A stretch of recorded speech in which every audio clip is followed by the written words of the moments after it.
కార్తీక పురాణం 11వ రోజు పారాయణ.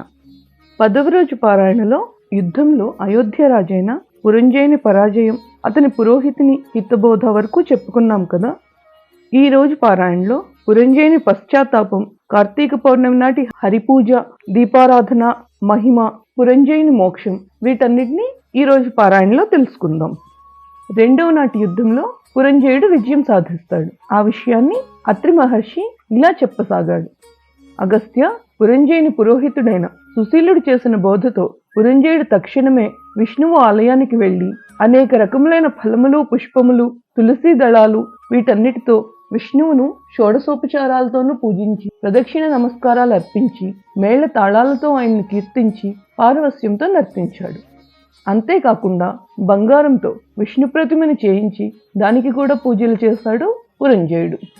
దీపమాలలు వెలిగించి అర్పించాడు. అలా ఆ రాత్రంతా విష్ణు సేవలోనే నిమగ్నుడై ఉన్నాడు పురంజయుడు. మరుసటి రోజు ఉదయమే మిగిలి ఉన్న సైన్యాన్ని తీసుకుని తిరిగి యుద్ధరంగానికి చేరుకున్నాడు. నగర సరిహద్దులను దాటుతూనే శత్రువుల్ని యుద్ధానికి ఆహ్వానిస్తూ భీషణంగా ధనుష్టంకారాన్ని చేశాడు. వజ్రాలు వంటి కత్తులతోనూ, పిడుగుల వంటి బాణాలతోనూ, అమిత వేగవంతమైన ఆకాశానికి సైతం ఎగరగలిగిన సామర్థ్యమున్న గుర్రాలతోనూ, ఐరావతాల వంటి ఏనుగులతోనూ, ప్రాణాలకు తెగించి పోరాడే సైనికులతోనూ క్రమక్రమంగా యుద్ధం దుర్నిరీక్ష్యమానంగా మారింది. ముందు రోజు రాత్రి పురంజయుడు చేసిన పూజలకు సంతుష్టుడైన విష్ణువు అతనికి దైవబలాన్ని తోడు చేయడం వలన ఆనాటి యుద్ధంలో శత్రురాజుల శక్తులన్నీ ఉడిగిపోయాయి. కాంభోజుల గుర్రాలు, కురుజాదుల ఏనుగులు, మిగిలిన వివిధ రాజుల రథబలాలు, పదాతి బలాలు దైవకృపాప్రాప్తుడైన పురంజయుని ముందు నిలబడలేక చిత్తుగా ఓడిపోయాయి. పురంజయుడి పరాక్రమాన్ని చూసి బెంబేలెత్తిపోయిన పగవారందరూ ప్రాణభీతితో రణరంగాన్ని వదిలి తమ తమ రాజ్యాలకు పరుగులు తీశారు. అలా విష్ణువు అనుగ్రహం వలన విజయాన్ని పొందిన పురంజయుడు అయోధ్య నగరంలో ప్రవేశించాడు. విష్ణువు అనుకూలుడైతే శత్రువైనా మిత్రుడవుతాడు. విష్ణువు ప్రతికూలుడైతే మిత్రుడే శత్రువు అవుతాడు. దేనికైనా దైవబలమే ప్రధానం. ఆ దైవబలానికి ధర్మాచరణే అన్నిటికన్నా ముఖ్యమైనది. అటువంటి ధర్మాచరణలో ప్రప్రథమమైనది కార్తీక వ్రతం.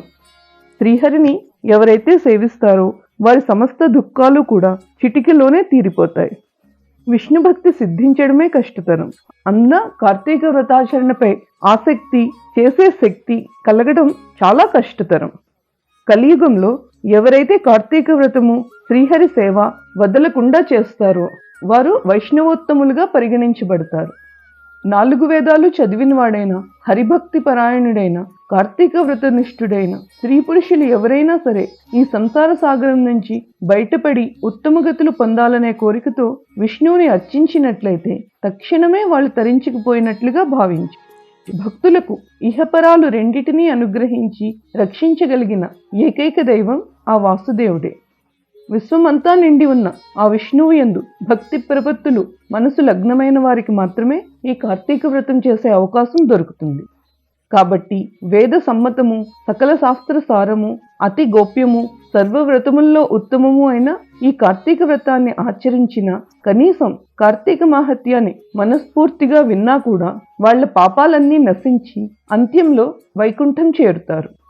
తిరిగి అగస్త్య మహాముని అత్రిమునీశ్వరుణ్ణి ఈ విధంగా అడుగుతాడు. హే అత్రిమునీంద్ర, విష్ణుకృప వలన విజయుడైన పురంజయుడు ఆ తర్వాత ఏమి చేశాడో వివరించు అని కోరడంతో అత్రిమహాముని ఇలా చెప్పడం మొదలుపెట్టాడు. భగవత్కృప వల్ల యుద్ధరంగంలో విజయలక్ష్మి వరించిన పురంజయుడు అమరావతిలో ఇంద్రుని వలె తన అయోధ్యలో అత్యంత వైభవంతో ప్రకాశించసాగాడు. గతంలో ఉన్న దుష్టభావాల్ని పూర్తిగా వదిలిపెట్టి సత్య శౌచపాలన, నిత్య ధర్మాచరణ, దానశీలత, యజ్ఞయాగాదులను నిర్వహించడం, ఇలాంటి పనులన్నీ చేస్తూ ప్రతివర్షము కార్తీక వ్రతాచరణ వలన శుద్ధుడై, కల్మషరహితుడై, అరిషడ్వర్గాల్ని జయించి పరమ వైష్ణవుడిగా మారాడు. అంతేకాకుండా నిరంతరము కూడా శ్రీహరి పూజాప్రియుడై ఏ దేశాలలో, ఏ క్షేత్రాలలో విష్ణువుని ఏ విధాలుగా పూజించడం వలన తన జన్మ తరిస్తుందో అనే తపనతో ఉండేవాడు.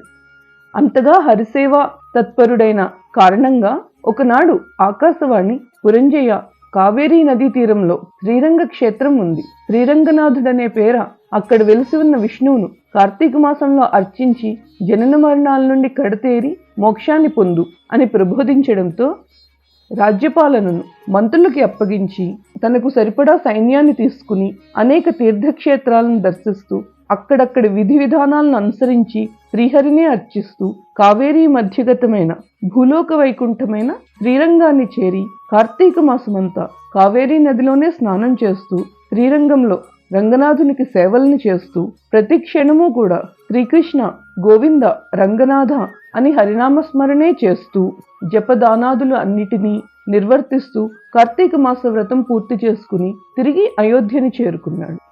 అనంతరం సత్పుత్రుల్ని పౌత్రుల్ని పొంది కొన్నాళ్లు సర్వభోగ వివర్జితుడై భార్యా సమేతంగా వానప్రస్థాశ్రమాన్ని స్వీకరించి కార్తీక వ్రతాచరణ విష్ణు సేవలోనే లీనమై ఆ పుణ్యవసంన అంత్యంలో వైకుంఠాన్ని చేరుకున్నాడు.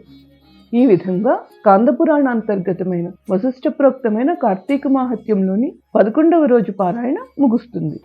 ఈ వీడియో ఇన్ఫర్మేటివ్గా అనిపిస్తే ఇలాంటి మరిన్ని వీడియోస్ కోసం సింపుల్ స్తోత్రాన్ని సబ్స్క్రైబ్ చేయండి. లైక్, షేర్, సబ్స్క్రైబ్ చేయడం ద్వారా మన ఛానల్ని సపోర్ట్ చేయండి.